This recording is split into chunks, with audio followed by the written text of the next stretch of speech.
Bonjour, Karine Bouteilly, hypnothérapeute, coach de vie et guérisseuse de l'âme. Alors, ça faisait quelques temps que je n'avais pas fait de vidéo, vous m'excuserez parce que là je vais d'ailleurs espacer un petit peu, ça sera tous les 15 jours très certainement, voire peut-être une fois par mois. Car pour des raisons familiales et personnelles, j'ai beaucoup moins de temps en ce moment de faire mes recherches et de faire des sujets. Donc ne m'en voulez pas, c'est temporaire, mais voilà. Donc aujourd'hui, je voulais parler de la relation mère-fille parce que j'ai eu la grande chance de m'expliquer enfin avec ma fille et je voudrais vraiment revenir dessus car nous sommes nombreuses à avoir parfois encore des problématiques, même adultes, avec nos filles, principalement. Alors on dit que la relation mère-fille est souvent compliquée. C'est l'une des plus profondes relations qui existent, et en général, le lien doit se faire dès les premiers instants de la vie. Et cette connexion unique s'établit sur des bases d'amour inconditionnel et de soutien. Évidemment, elle va évoluer à travers les âges, prenant différentes formes au fur et à mesure de la dynamique entre la mère-fille, et ça va se transformer au niveau du temps. Dans les bras d'une mère, une fille ressent la chaleur et la sécurité qui l'accompagnent durant son enfance. À l'adolescence, cette relation peut devenir tumultueuse, marquée par des conflits, ce qui est normal, liés à la recherche de l'identité et de l'affirmation de soi.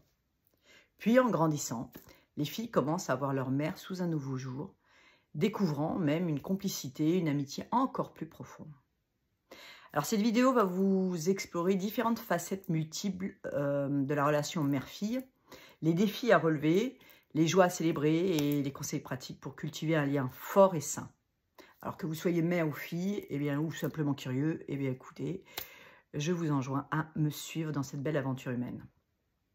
Alors le fondement de la relation, évidemment, se fait dans l'enfance, notamment déjà lors de la naissance. Cette enfance et cette naissance va façonner l'identité de la fille, mais aussi la dynamique familiale dans son ensemble. D'accord ? Alors, pourquoi je dis ça? Parce que j'ai lu beaucoup de livres à ce sujet, parce que j'ai eu moi-même quelques petits soucis avec ma mère et avec ma fille. Donc, j'ai voulu vraiment comprendre ces liens affectifs, pourquoi parfois on ne se sent pas du tout aimé, d'accord? Alors, ça commence déjà, les liens affectifs, dès la naissance. La mère est souvent la première source de réconfort et de sécurité pour son bébé, ok? Donc, ce lien d'attachement, il est crucial pour le développement émotionnel de l'enfant. Un attachement sécure contribue à des relations saines plus tard dans la vie. Alors pourquoi certains liens ne se font pas? Alors dans son livre « La mère et l'enfant » de François Julien, pédiatre et auteur, démontre que le lien est immédiatement rompu dans le cas d'un bébé placé en couveuse déjà plusieurs mois après la naissance, donc grand prématuré, mais aussi en cas de césarienne. Alors moi qui suis énergéticienne aujourd'hui, en effet, je peux vous le confirmer, le lien est rompu, il faut le recréer. Bon, ça sera une autre vidéo. Dans Birth Trauma, Psychological Guide for Parents d'Alison B, elle aussi discute des traumatismes liés à la naissance et de leur impact sur le lien mère-enfant. Et enfin, Boris Cyrulnik, dans son livre « Les origines de l'attachement », il montre comment les premières relations interagissent avec le développement affectif et cognitif de l'enfant. Donc, on voit bien que l'attachement est crucial pour le développement émotionnel et psychologique de l'enfant. Et il est généralement établi durant les premières heures et les premiers jours de vie. Donc, ce lien peut être influencé par différents facteurs, comme nous l'avons vu. Si l'enfant est retiré et qu'il n'y a pas le contact peau à peau. Si la mère n'est pas disponible émotionnellement parce que peut-être viol, peut-être elle n'avait pas une grossesse désirée, peut-être pour x, y raison, elle fait un baby blues. Tout ça va influencer évidemment le lien dès la naissance et dès la petite enfance. Ensuite, est-ce que la mère va répondre aux besoins de sa fille? Est-ce que quand elle va pleurer, est-ce qu'elle va être là? Vous voyez, est-ce que l'enfant va pouvoir compter sur elle? Ensuite, il va y avoir aussi l'imitation et l'apprentissage. Les jeunes filles apprennent beaucoup de leur mère en l'observant. Les habitudes, les attitudes, les valeurs sont souvent transmises à travers les petits gestes du quotidien. Donc, la mère joue a un rôle de modèle, influençant évidemment la perception de la fille sur les rôles féminins dans la société, sur l'estime de soi et les interactions humaines. Ce qui veut dire que si nous-mêmes, nous n'avons pas été OK avec la vie, hein, nous n'allons pas forcément transmettre ce qu'il faut. C'est pour ça qu'il est intéressant de travailler sur soi avant d'avoir des enfants. Si nous-mêmes, nous avons eu des problématiques avec nos mères, nous n'échapperons pas à des problématiques avec nos filles. Et même si vous pensez que vous allez faire l'opposé, vous positionner en parent opposé, que vous allez, vous pensez faire le mieux pour elle, ça n'ira pas. Ça n'ira pas parce que ça va beaucoup plus loin. Il faut que vous compreniez que de toute manière, à un moment donné, la relation va se tendre, plus ou moins. Alors, plus ou moins, hein, on est bien d'accord. Ensuite, vient évidemment le langage. C'est-à-dire que l'enfant va se développer grâce aux interactions avec la mère. Donc les conversations, les échanges de regards sont essentiels pour la construction d'ailleurs des compétences sociales. Hein. Et si le dialogue entre la mère et la fille ne se fait pas, si la mère ne prend pas le temps, raconter des petites histoires, prendre le temps d'écouter son enfant, est disponible en fait, hein, le lien ne sera pas sécure. L'enfant a besoin de se sentir entendu. C'est une façon aussi d'être en sécurité et en confiance. La mère, c'est souvent le pilier de sécurité pour l'enfant. Et cela contribue à développer un sentiment de confiance, qui est essentiel à l'épanouissement. Une relation saine permet à la fille d'explorer son environnement avec assurance, sachant qu'elle peut toujours retourner vers sa mère pour obtenir son soutien. C'est pour ça qu'il est intéressant et qu'il est même essentiel de créer des souvenirs partagés, des moments de qualité. Donc les jeux, les histoires du soir, les moments passés ensemble, créer des souvenirs durables qui renforcent le lien affectif. Célébrer aussi les différentes étapes de la vie, parce que c'est important. Prendre des photos, créer vraiment ces moments à chaque étape de l'enfance, comme les anniversaires, les réussites scolaires. Tout ça devient une occasion de célébrer aussi ces moments et de renforcer l'intimité de la relation. En clair, la relation mère-fille pendant l'enfance est fondée sur un mélange d'amour, de soutien, de communication et de modelage comportemental. Cette période de la vie est cruciale, car elle pose les bases d'une connexion qui peut perdurer tout au long de l'existence. En cultivant cette relation dès le plus jeune âge, les mères et les filles peuvent bâtir un lien solide qui les soutiendra dans les moments difficiles et célébrera les joies de la vie. Aussi, si vous n'êtes pas disponible et que vous ne vous sentez pas mère, et c'est possible parce que peut-être que tout simplement vous avez vous-même vécu des traumas dans votre enfance, que vous ne savez pas comment être mère parce que contrairement à ce que l'on pense, ce n'est pas inné. Messieurs, je suis désolée de vous dire ça pour ceux qui m'écoutent. Mon ex-mari m'avait dit, mais c'est normal, vous êtes fait pour ça. Ben non, on n'est pas fait pour ça, c'est pas vrai. Si c'était le cas, il n'y aurait pas de mère infanticide, il n'y aurait pas de mère maltraitante. Nous serions immédiatement comme ça, dès la naissance de notre enfant, en amour pour eux, ce qui n'est pas vrai. Le lien se construit. Et si nous n'avons pas appris à le construire, ce lien, si nous-mêmes nous avons eu des problématiques, si nous-mêmes nous ne ressentons pas un élan, nous n'avons pas ressenti d'élan ou de réconfort ou de sécurité vis-à-vis de notre propre mère, nous allons avoir énormément de mal à construire ce lien avec notre propre fille. Ce qui a été le cas pour moi, et je pense que nombreuses vont être celles qui vont se reconnaître dans cette vidéo, et aussi celles qui ont fait le choix du coup de ne pas avoir d'enfant, car le lien n'était pas sécure, car le lien était même, je dirais, toxique, et qu'elles avaient peur de reproduire ce lien avec leur propre fille au cas où. Puis ensuite, bien évidemment, vient cette adolescence. Alors là, évidemment, c'est la rébellion et la distance qui se mettent en place. Pourquoi? Parce que c'est un peu, comme disait Freud, on va couper le cordon ombilical et c'est normal. Alors, cette distance va commencer, va être plus ou moins forte. En tout cas, c'est une période charnière dans le développement d'une personne et donc c'est marqué par les changements physiques, émotionnels et psychologiques.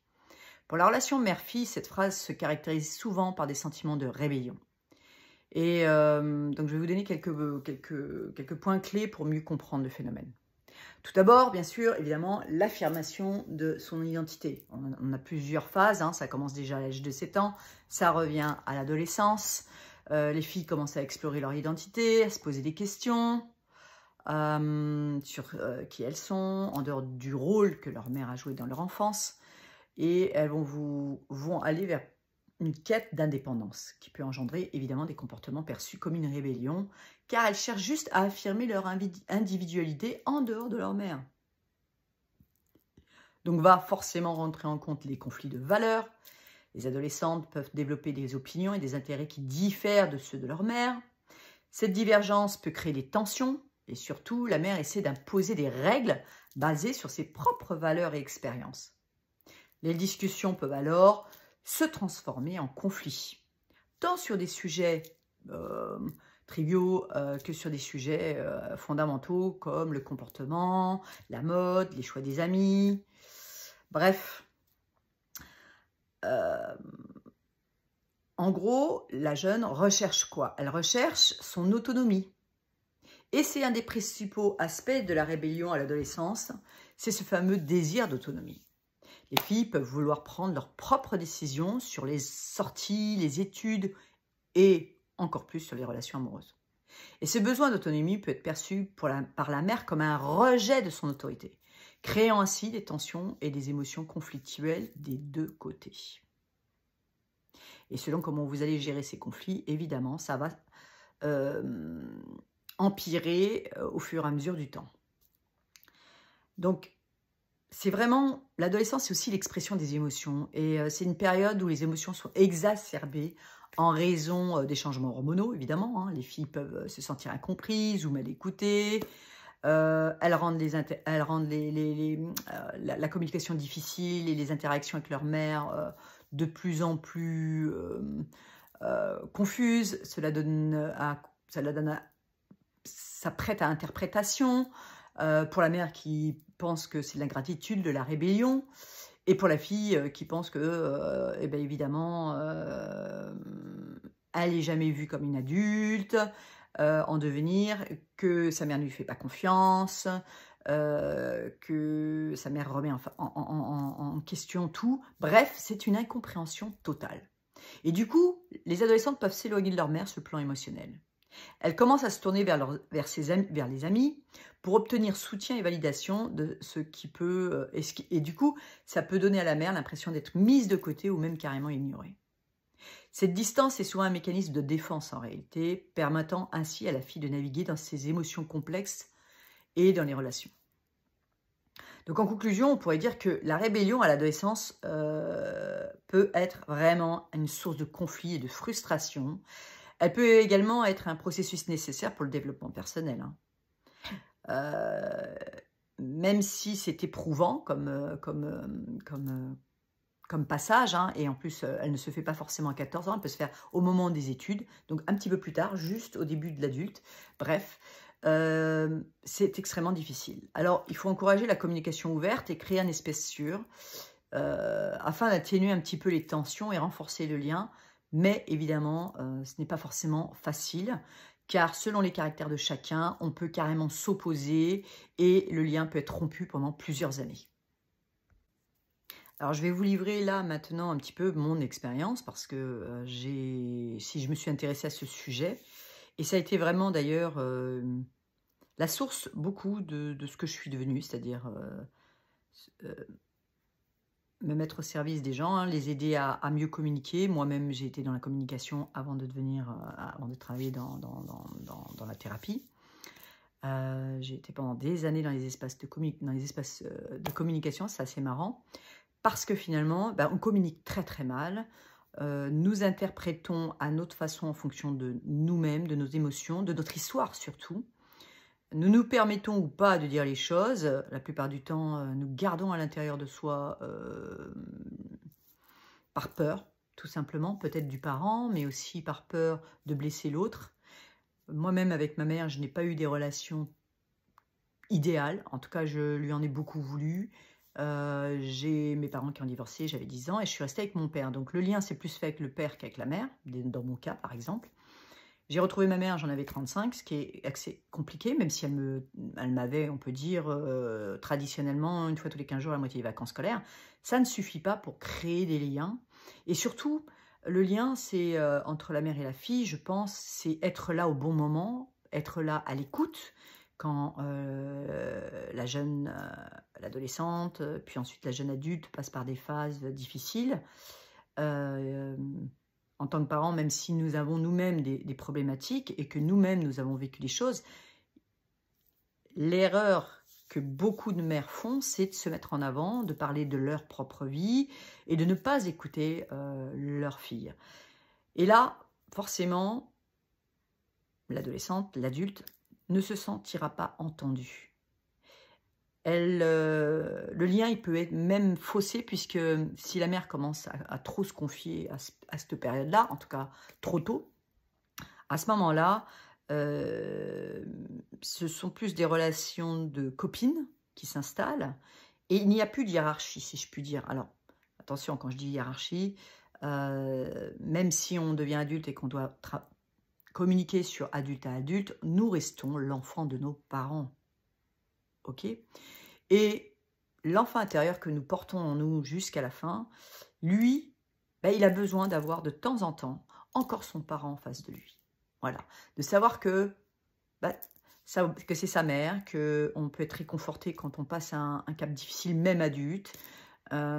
C'est rassurant, ça permet de remplir quelque chose à l'intérieur de nous, une affection en effet, ça permet d'avoir ce lien fort. Quand on ne le partage pas, ce lien, eh bien, le lien reste superficiel, les conflits sont beaucoup plus présents. Personnellement, j'aurais aimé que ma mère soit beaucoup plus présente dans ma vie.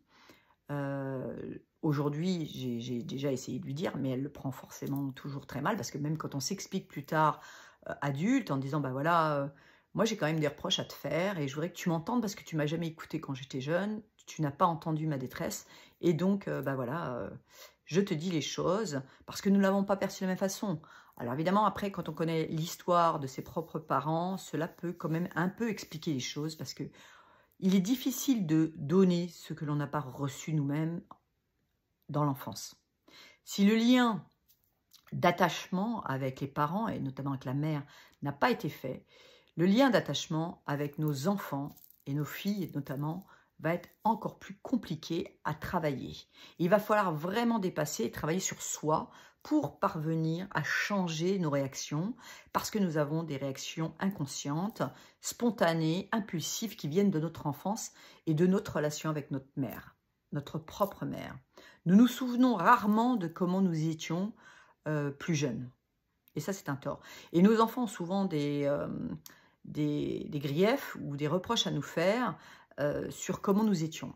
J'ai eu la grande chance, et merci à ma fille, il y a 15 jours de ça, de revenir sur cet épisode des 4 ans où elle est partie faire ses études à Montpellier, et où là, alors que l'adolescence était à peu près bien passée, hein, sans aucun conflit majeur, là, je suis entrée en grand conflit et en grande souffrance pour nous deux.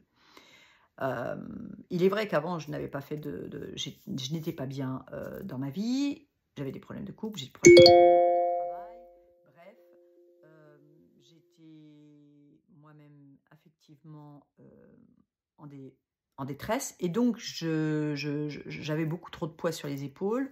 J'ai 2 enfants à élever, le travail, enfin bref, le lot, on va dire, de la plupart des femmes aujourd'hui, mais ce que je veux dire, c'est que c'est difficile, des fois, à gérer au quotidien. Et donc, j'étais plutôt à râler. Voilà. Je râlais contre tout le monde, contre tout, contre le monde, bref, pas agréable. Et forcément, vous mettez déjà en condition l'enfant sur le fait de... Il va rentrer de l'école, il ne va pas savoir comment vous allez être. Et quelque part, c'est après des reproches. Et en fait, l'autre en face... ensuite, n'ose pas venir parce qu'il a peur du reproche. Et ma fille m'a dit à juste titre, qu'en effet, elle ne savait plus, quand elle allait rentrer à la maison de ses études, si elle allait me trouver bien, ou si j'allais lui faire de reproches, si j'allais la voir comme l'enfant qu'elle était avant, c'est-à-dire à ne rien faire à la maison, à ne pas m'aider alors que j'avais besoin d'aide. Alors qu'elle avait évolué, évidemment, mais moi je ne l'ai pas vue et je ne lui faisais pas confiance parce que j'étais sur le fait de... Et, vous voyez, et donc là, c'est le début de la fin. Donc, tandis qu'elle ne se mettait pas non plus à ma place, dans le fait que ben, elle avait pris beaucoup de place. Hein. Ma fille était une enfant qui prenait beaucoup de place, qui avait beaucoup de choses à dire, que j'adore, et qui était très intéressante, et toujours très intéressante, hein, ma chérie, je t'embrasse. Et...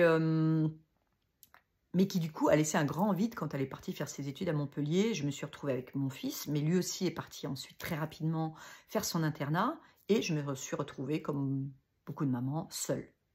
Alors que j'avais tourné toute ma vie vers eux, pour eux. Et là, c'est un grand vide. Et c'est ça que peut-être les enfants ne comprennent pas non plus, et les filles ne comprennent pas forcément. Quand nous nous donnons à fond dans la relation, oui, on aime inconditionnellement en tant qu'enfant, en tant que parent, pardon, mais quelque part, on attend un partage, voilà, on attend un retour, on aimerait avoir une complicité que l'autre ne veut pas forcément nous donner, et c'est ce qui nous fait du mal, et c'est ce qui crée les conflits en réalité. Et puis peut-être, eh ben, nous sommes maladroites parfois, nous ne savons pas dire les choses, nous n'arrivons pas à mettre de la communication parce que nous-mêmes, avec notre mère, c'était distant, c'était pudique, certains disent de la pudeur, je dirais juste un lien émotionnel, pas capable de dire les choses, de s'exprimer, de prendre dans les bras. Bref. Alors comment faire? Comment faire? Comment faire? Tout est là en réalité. Mais pourtant, tout ça peut changer au moment où les choses deviennent plus adultes.